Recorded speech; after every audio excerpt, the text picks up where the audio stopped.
Bhim army ने जिला कुल्लू के प्रवेश द्वार जीडी में धूमधाम से संविधान दिवस मनाया। अनुसूचित जाति, अन्य पिछड़ा वर्ग और अल्पसंख्यक समुदाय के हजारों लोगों ने शिरकत की। शोषित समाज पर अत्याचार और संविधान से छेड़छाड़ बर्दाश्त नहीं। अपने संवैधानिक अधिकारों के लिए एकजुटता से आवाज उठाएं। विनय रतन सिंह। भीम आर्मी भारत एकता मिशन हिमाचल प्रदेश द्वारा रविवार को जिला कुल्लू और मंडी के सीमा स्थित झुड़ी किसान भवन नेचर पार्क मैदान में धूमधाम से संविधान दिवस मनाया गया। इस अवसर पर प्रदेश भर से अनुसूचित जाति, अन्य पिछड़ा वर्ग, अल्पसंख्यक समुदाय के हजारों लोगों ने शिरकत की। भीम आर्मी भारत एकता मिशन के राष्ट्रीय अध्यक्ष विनय रत्न सिंह इस कार्यक्रम में बतौर मुख्य अतिथि मौजूद रहे। कार्यक्रम की अध्यक्षता भीम आर्मी भारत एकता मिशन हिमाचल प्रदेश के प्रभारी हितेश माही द्वारा की गई।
सही मायने में अगर हम देखें कि हम संविधान दिवस को किस मजबूती के साथ लेकर चल रहे हैं, यह सोचने का प्रश्न।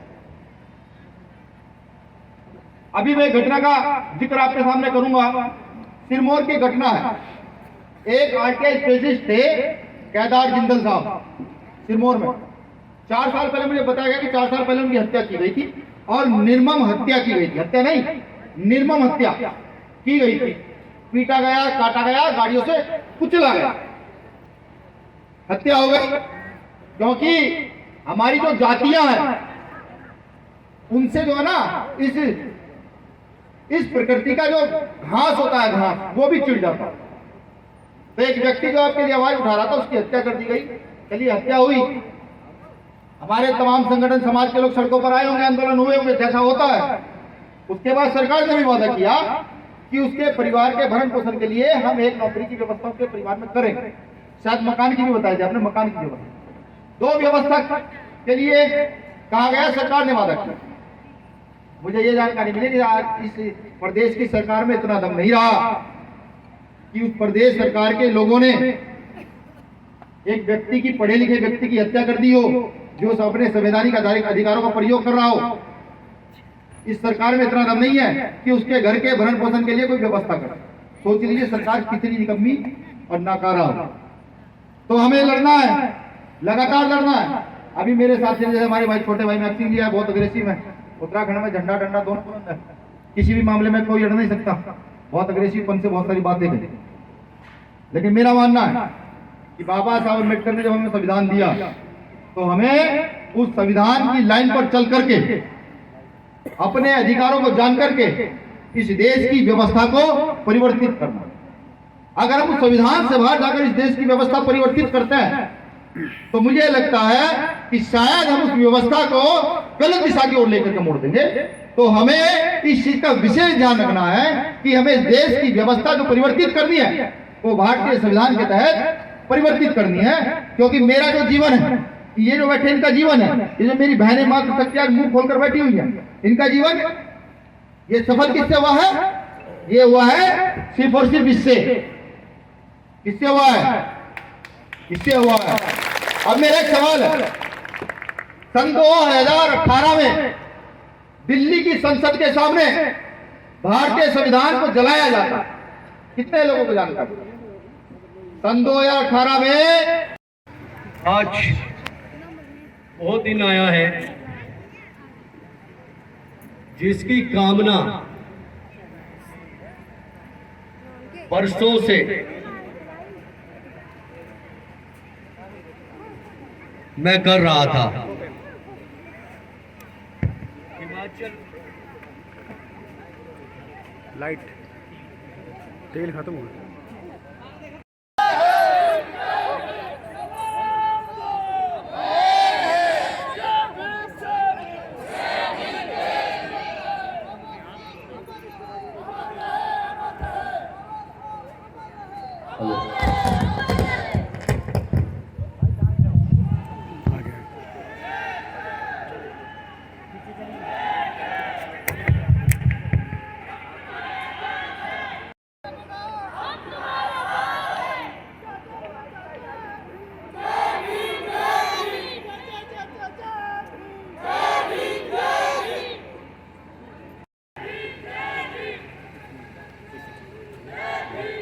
आज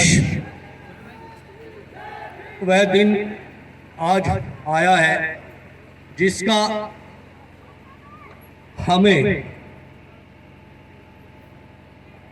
वर्षों से इंतजार था। हिमाचल प्रदेश के अंदर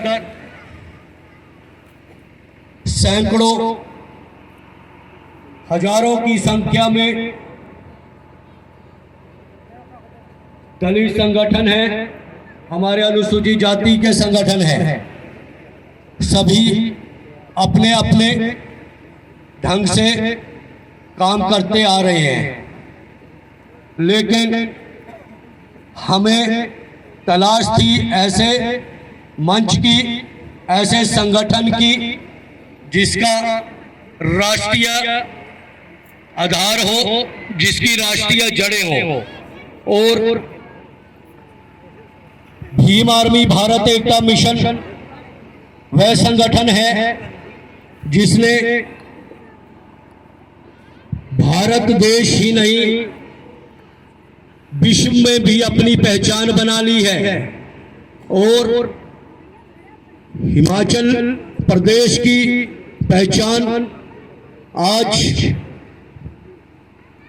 राष्ट्रीय स्तर पर और विश्व स्तर पर भी कुछ दिनों में जो दलितों के ऊपर अत्याचार हो रहे हैं, अनुसूचित जाति के लोगों पर अत्याचार हो रहे हैं, जिसकी आवाज हिमाचल प्रदेश की गलियों में ही, गांव में ही दबकर रह जाती थी।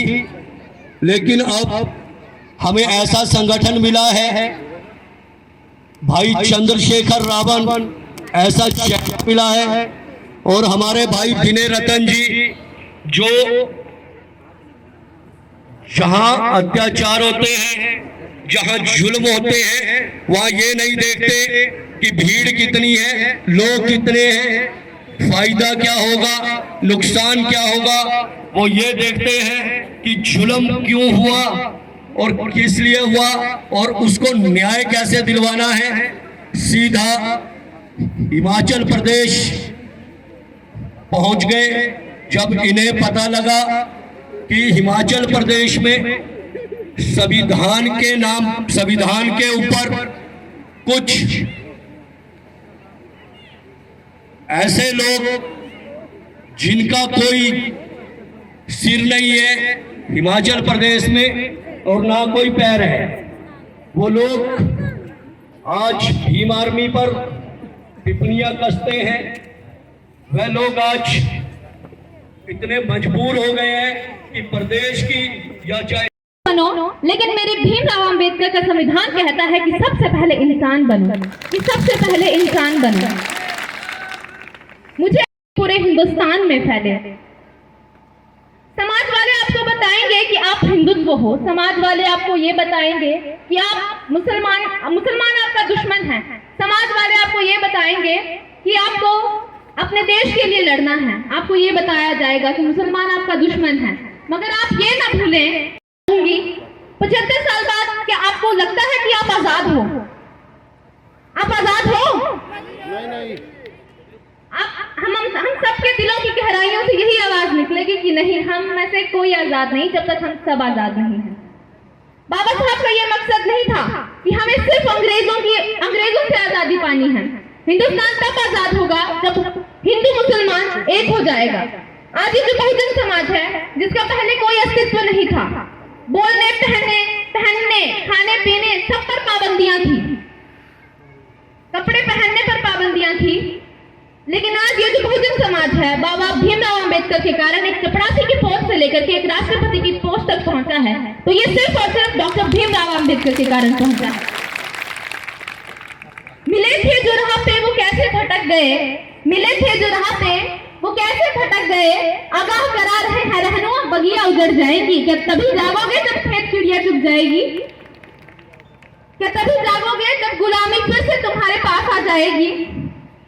दूसरी बात, कभी प्रैक्टिकल करके देखना, एक पत्थर लो और एक कुत्ते